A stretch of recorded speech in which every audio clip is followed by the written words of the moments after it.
آؤ میں تمہیں مسلم شریف پڑھ کے سناتا ہوں. اور راوی بھی وہ بندہ جو ہر وقت حضور کے قریب رہتے تھے، حضرت انس بن مالک رضی اللہ تعالی. آپ فرماتے ہیں مجھے وہ دن بھولتا ہی نہیں، میں بھلا سکتا ہی نہیں جس دن میرے نبی پاک مکے سے ہجرت کر کے مدینہ طیبہ تشریف لائے. حضور اس دن کیا ہوا تھا؟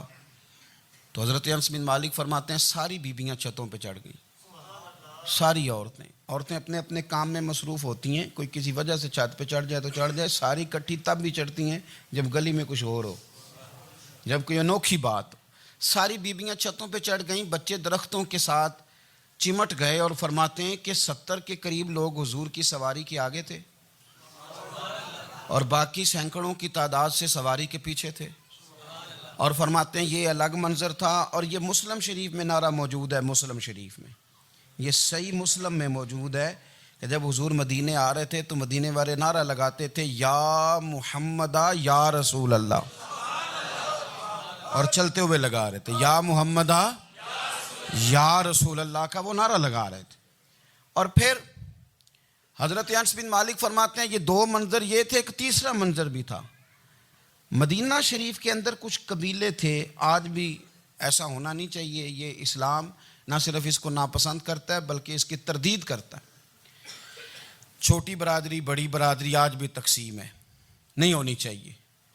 عرب کے اندر بھی تقسیم تھی، کچھ قبیلوں کو چھوٹا جانتے تھے، کچھ کو بڑا جانتے تھے. ایک قبیلہ تھا بڑا قبیلہ، بنو نجار کا، چودھریوں کا قبیلہ، سیٹھوں نوابوں کا قبیلہ، بڑے لوگوں کا قبیلہ. اس قبیلے کی بیٹیاں ایک کونے میں دف لے کے بیٹھ گئیں. نبی پاک صلی اللہ تعالی علیہ وآلہ وسلم کے غلاموں بات کو سمجھیں. ایک منظر یہ کہ عورتیں چھتوں پہ، آج ہم منع کریں گے کیونکہ یہ پردے کی آیتیں نازل ہونے سے پہلے کی بات ہے.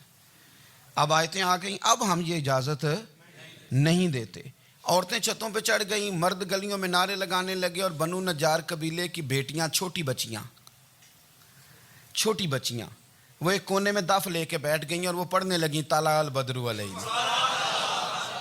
اب تو میلاد غریبوں میں رہ گیا ہے، ہمارے یہاں فیشن ہو گیا ہے. جب حالات خراب ہوتے ہیں تو لوگ برکت کے لیے میلاد کراتے ہیں، اور جب امیر ہو جاتے ہیں پھر انہیں میلاد کے جائز ہونے کی دلیل ہی کوئی نہیں ملتی. پھر وہ یہ فیشن ہے.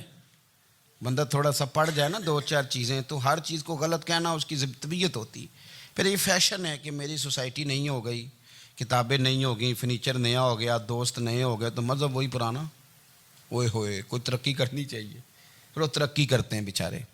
اور جن کی پیچھے 10 نسلیں اور 50 نسلیں میلاد مناتی آ رہی کہ اتنی دلیل کوئی نہیں ملی. سبحان اللہ. جن کی دادی وضو کر کے کھیر پکاتی تھی 11ویں کی، جب امیر ہو جاتے ہیں تو انہیں 11ویں پکانے کی دلیل ہی نہیں ملتی. اب آپ امیر ہو گئے میرے بھائی، آپ کا فیشن ہے، یہ طبیعت کا حصہ ہے. آپ چاہتے ہیں کہ میں وہ کام کروں جو درویش لوگ، سادے لوگ نہیں کرتے. تم اپنے معاملات کو بچانے کے لیے نعرے لگاؤ تو تمہارے پاس ساری دلیلیں ہیں، لیکن یہ تمہارا نصیبہ ہے کہ تم جھوٹوں کے نعرے لگاتے ہو. لیکن یہ غریبوں کا نصیبہ ہے کہ میلاد والے رسول کا نعرہ لگا. یہ غریب کا حصہ ہے. لیکن وہ بنو نجار کی بچیاں غریب نہیں، امیر گھرانے سے تھیں. انہوں نے جو بات کی اس کو حفیظ جلندری نے لکھا. مرحوم کہنے لگے کہ وہ ننھی بچیاں، چھوٹی بچیاں تھیں.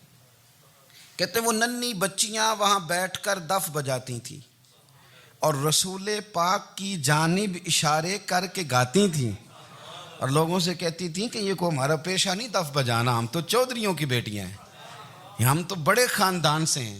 وہ ننھی بچیاں جو بیٹھ کر وہاں دف بجاتی تھیں، رسول پاک کی جانب اشارے کر کے گاتی تھیں اور کہتی تھی ہم ہیں بچیاں نجار کے عالی گھرانے کی، خوشی ہے آمنہ کے لال کے تشریف لانے.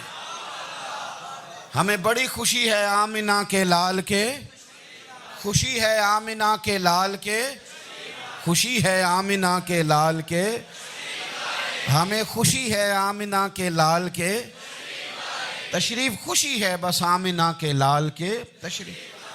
نبی پاک صلی اللہ تعالیٰ علیہ وآلہ وسلم سے امت کا جذباتی رشتہ ہے.